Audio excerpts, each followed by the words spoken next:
labarin wasu mata ne masu kama da saurari.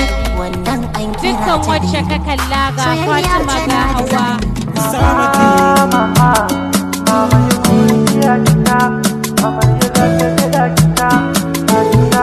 An daura aure yau kamshi na tashi, amarya hannu ga kunshi. An daura aure yau kamshi na tashi.